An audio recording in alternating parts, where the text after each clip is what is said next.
கீழ்கோர்ட்டில் வந்து தண்டனை கொடுத்துருக்காங்க, 100 கோடி ரூபாய் கொடுத்துருக்காங்க, 4 வருஷம் தண்டனை கொடுத்துருக்காங்க. மேல்கோர்ட்டில் வந்து விடுதலை பண்ணிட்டாங்க. இதில் எதை நம்புறது ஜனங்க? என்னுடைய கருத்து இதுதான். கீழ்கோட்டை நம்புறதா மேல்கோட்டை நம்புறதா?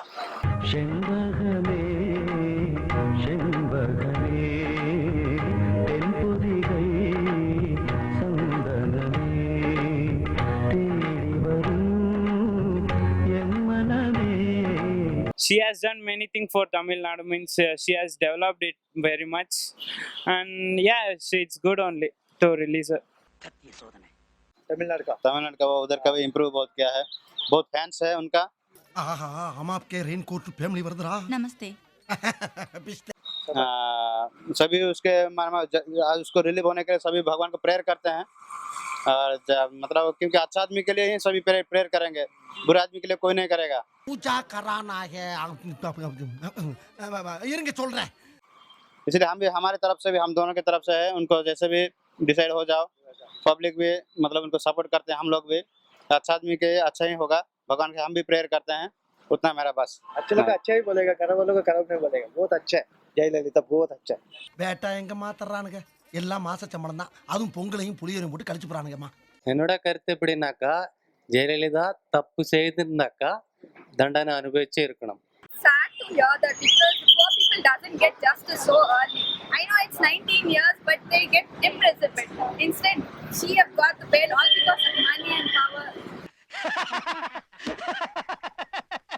அரசியல்ல இதெல்லாம் சாதாரணமாப்பா.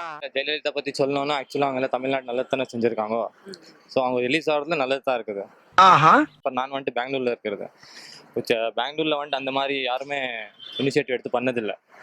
சென்னையில் பார்த்தீங்கன்னா நிறைய இனிஷியேட்டிவ்ஸ் எடுத்து நிறைய சேஞ்சஸ் இருக்குது. இயர் ஆன் இயர் சேஞ்சஸ் ஆகுதாங்க. மாப்ள அந்த ரோட அப்படியே உத்து பார்த்தோம்னா மூஞ்சி தெரியுதா மூஞ்சி. இங்கே வந்துட்டு நீங்கள் பார்த்தீங்கன்னா ஒரு மெட்ரோ ட்ரெயின் கன்ஸ்ட்ரக்ஷன் பண்ண இது டேக் ஆல்மோஸ்ட் 4 to 5 years. அங்கே இந்த வருஷம் போயிட்டு நம்ம நெக்ஸ்ட் இயர் போய் பார்த்தோம்னா அந்த சேஞ்சஸே நம்மளுக்கு தெரியாது. ஆனால் எப்படி சேஞ்ச் ஆகிட்டுருக்குன்னு சொல்லிட்டு நம்ம நினச்சி பார்க்கலாம். மோஸ்ட் பார்க்க போனால் அவங்க ரிலீஸ் ஆனது நல்லது தான் நினைக்கிறேன் எனக்கு. So something wrong with the kind of sentencing they are doing for all these celebrities. First we saw Salman Khan last week. Release ஆனது நல்ல விஷயம், ரொம்ப நல்ல விஷயம். எல்லாருமே ஊழல் பண்றாங்க, யாருமே அந்த மாதிரி பர்ஃபெக்டாக சொல்ல முடியாது. அவங்கவுங்க அரசியல் பலத்தை வச்சு எல்லாம் வெளியே வந்துடுறாங்க. அட பாவி, இவ்வளவு கோவக்காரன் நம்மளுக்கு தெரியாம போச்சே. It's a human nature that whoever done the mistakes have to bear for that.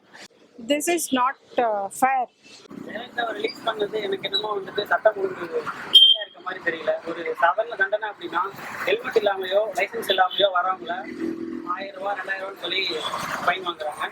அதே மாதிரி ஒரு சாதாரண பிக் பாக்கெட் திருடனா இருந்தாலும் அவனுக்கு வந்துட்டு தண்டனைகளும் ஸ்டேஷன்ல வச்சு அடிக்கிறதுமாவும் பெருசா இருக்கு. ஆனா இதுவே வந்துட்டு பெரிய ஊழல்னு சொல்லிட்டு ஃபர்ஸ்ட் வந்து கோர்ட்ல வந்து நிரூபணம் ஆகிட்டு திரும்ப வந்துட்டு அவங்களுக்கு ரிலீஸ் அப்படின்னா அவங்க வந்துட்டு இதை 2 விதமா பாக்குற மாதிரி இருக்கு. ஒண்ணு பணம் வேலை செஞ்சதா, இல்ல உண்மையாலுமே அவங்க வந்துட்டு குற்றவாளி இல்லையா அப்படிங்கிறது எனக்கு ரொம்ப இல்ல சார், ஐயோ ஐயோ, என் ஃப்ரெண்டு நினைச்சதா சார் கொஞ்சம் ஓவரா திட்டிட்டேன். ஆனா அவன் நான் அப்படிதான் சார் பேசுவேன்.